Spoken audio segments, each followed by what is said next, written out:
Construction sites often use concrete in the building and development of commercial properties.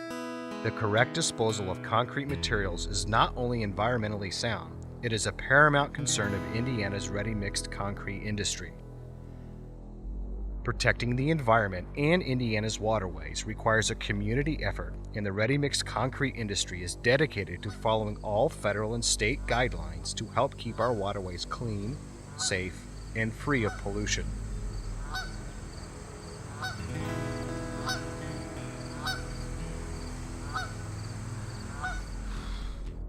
Many people have a mistaken notion that the ready-mixed concrete industry uses waterways to dump wash-off concrete materials into the environment. This idea assumes that streams, sewer systems, rivers, and lakes are dumping grounds for hazardous concrete materials and concrete-related products.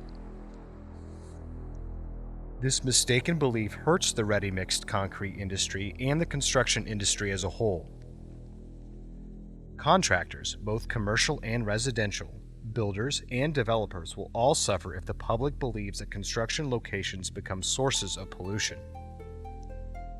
Concrete chute wash-off can be a major environmental problem. If done incorrectly, chute wash-off can seriously harm waterways and the various species that inhabit these regions. For example, chute wash-off often contains particulate materials of sand and Portland cement. Such materials, due to their tiny size, can suspend on surface waters and thus be carried across distances. Flora and fauna are affected as well. Fine particles found in wash-off can obstruct fish gills, leading to a blockage of their oxygen supplies. Plants can also be severely damaged and killed if materials found in concrete wash-off pollute their soil base. Not only is chute wash-off dangerous to the environment, it is highly illegal. Practicing poor wash-off procedures violates federal and state water pollution laws and can be subject to heavy fines and other criminal penalties. Discharging untreated construction materials into waterways is a direct violation of the Federal Clean Water Act as well as other regulations from the state of Indiana. For these reasons, the ready-mixed concrete industry gladly follows all of the Environmental Protection Agency's regulations concerning the discharge of contaminated industrial waters, known as processed water, into surface waters of American waterways. Any organization that discharges processed water is required to obtain a permit from the EPA or from the state of Indiana. These permits necessitate that all processed water must be treated and cleaned before any discharge is to occur. Examples include construction developers who obtain stormwater runoff discharge permits for their sites. Often you will see hay bales or silk fences along the perimeter of construction locations. These fences act as barriers to erosion, thus eliminating construction runoff into lakes and streams. Another example includes the improper treatment of chute wash-off from a cement mixing vehicle. As we will soon investigate in this video, the improper treatment of such water violates regulations and can lead to imprisonment. There are some instances where mixer truck drivers have been arrested and jailed for improper job site runoff. Therefore, it is the responsibility of the entire ready-mixed concrete industry, both those employed by the industry and those that manage the industry, to maintain due diligence of the correct ready-mixed concrete runoff procedures. The ready-mixed concrete industry is fully dedicated to good environmental stewardship.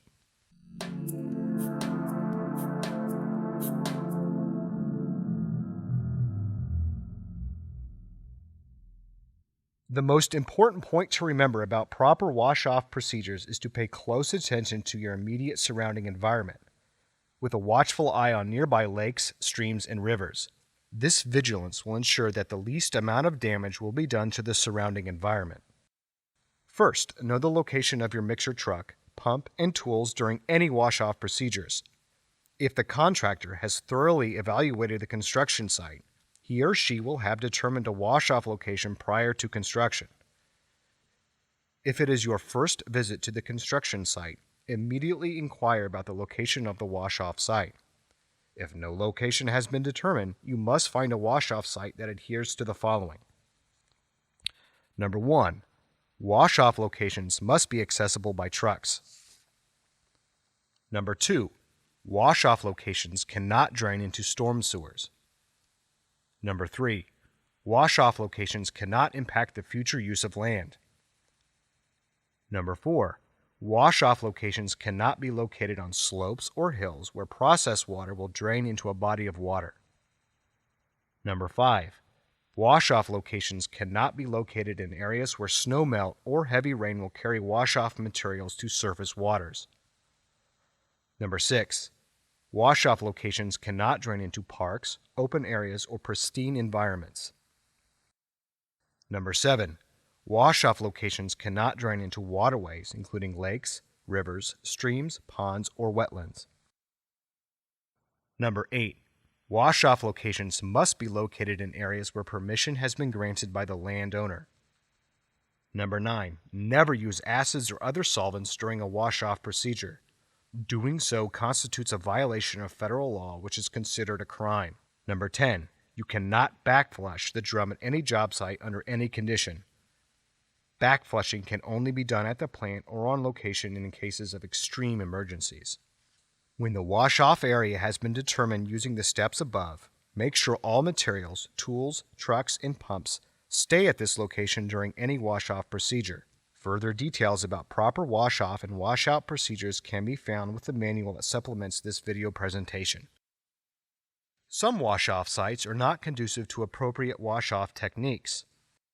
Locations such as urban areas, municipal downtown areas, and residential neighborhoods all constitute as at-risk wash-off locations, and wash-off procedures will contaminate waterways via storm drains. Most urban sewer treatment facilities do not have the proper capabilities to treat wash-off contaminated water.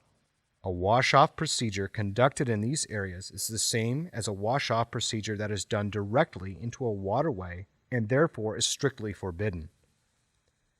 If you do find yourself needing to perform a wash-off procedure in an urban or residential environment, perform the procedure in a bucket or other container. Make sure the container is appropriate for the procedure and is large enough to catch all wash-off materials. The container must be free of leaks and cannot risk overflowing.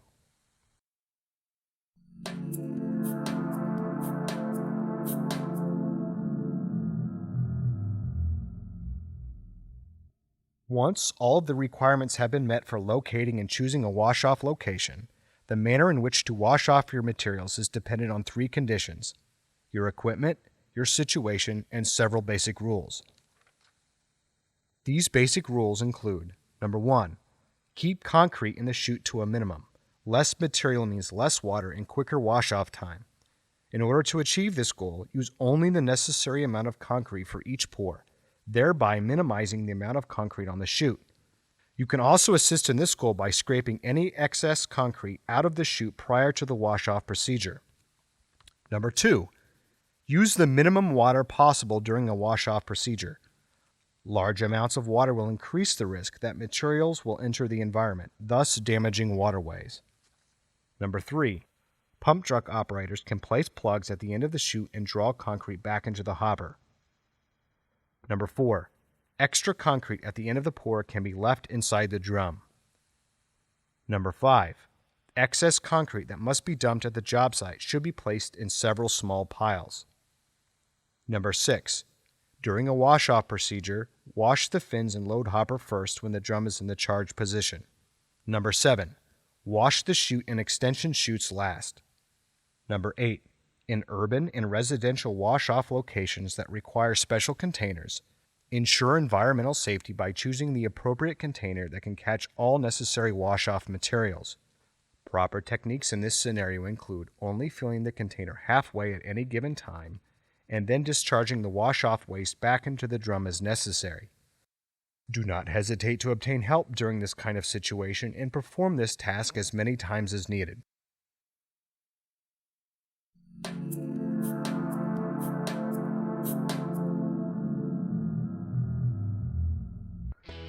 While it is the ultimate responsibility of the contractor to perform all of these procedures with regulations in mind, it is up to you to ensure that all procedures are done correctly during a wash-off. At the job site, you represent our industry to the public, and therefore, your work echoes the intentions of the ready-mix concrete industry, your employer, and your client. Protecting the environment is the responsibility of everyone, including those that work in the ready-mix concrete industry. Performing the correct wash-off procedures ensures that the environmental impact of the ready-mixed industry is kept at a minimum and protects you and your employer from legal actions, poor public opinion, and assists in providing a better environment for all of your neighbors.